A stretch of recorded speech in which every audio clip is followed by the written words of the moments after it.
Hi everyone, today I'm going to teach you how to start DJing in Traktor Play, no experience or hardware needed. In this video we'll talk about DJing with software, the layout and structure of the decks, how to load tracks, cue, play, nudge, which is used in manual beat matching, sync, and all the other things you'll need to get going. I'll show you what EQs are in the context of a DJ mixer and how to use them to blend tracks more smoothly. We'll talk about music discovery, files and storage, and how to organize your playlists. Then I'll take you through some effects and features, show you how to connect a hardware controller if you want to use one, and we'll have a play. DJing with software allows us to mix tracks as you would with a typical hardware setup. CDJs, turntables, a mixer. We can blend tracks together and create a story with our DJing. With Traktor Play software, you can mix completely inside your computer using the mouse and keyboard. Let's take a tour of the screen. The top section here is where we manipulate and play the tracks. The bottom is a browser and where we can search and select what we'd like to play. The left and right here are our virtual decks A and B.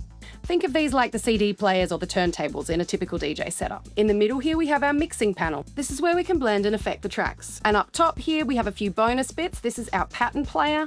And we've got effects over here on the right. Here below on the left we have our extended browser where we can access the music on our drive or via streaming. Let's load a track. To do this, you can drag and drop onto a deck. You'll see it analyzes for you. You can find the BPM or beats per minute here. You can see the title, artist, and artwork, and other information like how many seconds the track has played for and how many it's got left to go. This is called a waveform. It's a visual representation of the track. Down here you can see the track in full, and you'll be able to see where it's up to as it plays along. Up here is a more zoomed-in representation of the track. The red line is called the playhead, and it's over the precise section that is playing now. Cue lets you mark a location to start playback from. Let's set a cue point. I can hear the beat here. I want to set it there on the first beat of the bar. Now if I hit cue, you'll see this white triangle here shows you where your cue point is. Hold down cue, and it jumps back. So I can test it. If I want to play it straight from the cue point, I can hit cut. If I hit cue again, it jumps back. Once you're happy, you can press play and the track will play through. You can skip through to different sections of the track like this, or loop sections of the track using these buttons. The numbers here are how many beats. 2, 4, 8, so on. To release a loop, click it again. Up here you can see the time remaining on the track. You'll notice it starts flashing when you've got 30 seconds or left to go. When we're DJing, we want to blend tracks together, and to do this we need to get the tempo or BPM aligned. To change the speed of the track, you use this pitch slider here. Pulling it down will make the track go faster, and up slower. You'll see there's corresponding pitch slider here. If we turn key on, it allows us to change the speed of the track without changing the melodic key. This can be handy if you're trying to mix tracks in the same key at different speeds. Let me show you the difference.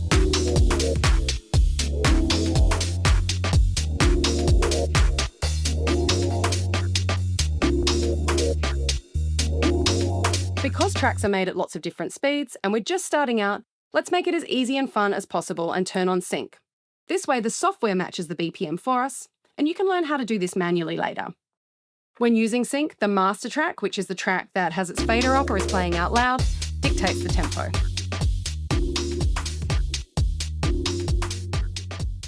When the deck is playing, the sound follows a path from top to bottom through the mixer. Gain controls how much volume travels from the deck into the mixer, and these pots are EQs. We'll come back to this in a moment. This is called the fader. This controls how much of the volume from each deck comes through to the speakers. The left set of controls here affect deck A, and the right set affect deck B. The different track to deck B. We can see the difference as I move these faders up and down. As I move this down, deck A gets quieter, and as I turn this up, deck B will get louder. There's also a crossfader. This blends smoothly from deck A to deck B. You can choose which feels best for you. Let's mix our first track in.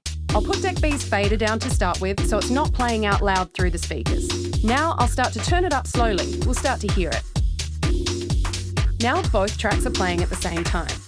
To keep the volume overall balanced, I'll start to turn deck A's volume down and smoothly change between the two until I end up with no volume coming from deck A and full volume from deck B. We can mix back and forth in this way, next choosing a new track for deck A and then slowly blending it with deck B. Next, let's talk about EQs. With EQs, you can isolate a frequency region. You can find them here. I'll loop this section of a track. If we listen and I turn down the highs by turning this all the way to the left, you'll hear we lose a bit of the hi-hats and the sparkle of the track. Next, I might try turning down the mids. This is where the body of the track usually lives, the vocal, the keys, the lead, and the bottom is the bass and the kick. There's a lot of sonic energy in these low frequencies here, and it can get quite muddy if you've got overlapping bass lines. So a lot of DJs will mix keeping these considered. Let's have a go. A classic mixing technique is to blend the new track in with its bass turned down a little, and then switch the basses with the track that's already in. Let's have a try. You can experiment with different ways of mixing. Perhaps you have the mids turned down on side A and up on side B, but the bass up on side A and bass down on side B. Play around and see what works for you. If we go deeper into the browser section, at the top here we have Track Collection. Track Collection are all your tracks that you've played or imported into Traktor Play. Beatport is a DJ streaming integration. This means you can play tracks from their million-strong catalogue in your sets without downloading them to your hard drive. You do need to be connected to the internet for this though. Traktor Play comes with a 2-month free subscription to Beatport streaming, or you can try it without signing up for anything and just play with the 2-minute demos. To drop down into folders in a playlist, you can click the triangle at the side here. Inside the Beatport streaming catalogue, you'll find curated, sales, and genre-based playlists that are great for discovery in all sorts of electronic music genres. If you do decide to sign up for a subscription, you'll be able to play the tracks in full. Below that, you'll find Explorer. This is locally stored files. These are the tracks on your computer or external drives that have been downloaded or imported, so if you own music already that you'd like to play, you'll be able to find it here. Music is also integrated with local files on your computer. I've been putting playlists in this app since about 2007, so this works really well for me. Let's create a playlist. If I right-click in Playlists, I can create a playlist. Let's name it. Then I can head to my collection and drag and drop. If you want to create a playlist using streaming tracks, you will need a subscription. So let's stick to local files for today. Let's pop these in. As you get to know your tracks and refine your playlist, you can reorder or delete. And if you right-click in the top row, you can add columns with all these different parameters to sort by. Every DJ is different, the way they sort and organise their playlists and their tracks. I try to do mine by mood. I like to imagine where and when I might play a track, just as the sun's setting at a bush doof, or peak time in an underground club somewhere, or maybe just soothing Sunday jams. Once I've got tracks in my playlist, I tend to order them with how I want the energy to flow throughout my set. I keep adding to these playlists over time, and then when a gig comes up in that sort of mood, I can pick from my playlist and make one specifically for the event. Now let's get into some of Play's more advanced features. Here we have a simplified version of the pattern player. The full version is in Traktor Pro. With this, we can add grooves or drums to tracks. It works like this. Volume here. You can select the pattern with this. Change the pitch. Decay is how long the hits are. And duck will make the tracks playing out loud quieter so the drums can be heard more impactfully over the sound. Another amazing Traktor feature is stem generation. This separates the parts of a track so we can create live remix style mixes. In Traktor Play, you can mute or isolate the drums. There are more modes available in Traktor Pro if you want to explore this more deeply. As I mentioned earlier, if you have one, you can use a hardware controller with Traktor Play. Traktor has some of its own controllers, but it works with plenty of third-party controllers as well. I've got the DDJ FLX2 here from Alpha Theta. When I plug it in, you can see it all lights up, and this one's been mapped, which means the keys and controls have been assigned to work with the software. You can check and adjust that in settings if you like. This gives you more hands-on control. You can nudge using the jog wheel, which makes manual mixing more tactile and I would say a little easier. It also means now we have 2 audio outputs. That means you can have the main, or the tracks turned up, going to your speakers or to your room sound, and we've got a headphone cue, it's called, which means we can listen to the tracks we're planning to play next in our headphones to see how they sound before we send them to the speakers. Now we've gone through the basics, let's have a play.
And that's it. It's that easy to get started DJing with Traktor Play and your laptop. Enjoy. We'll see you on a dance floor.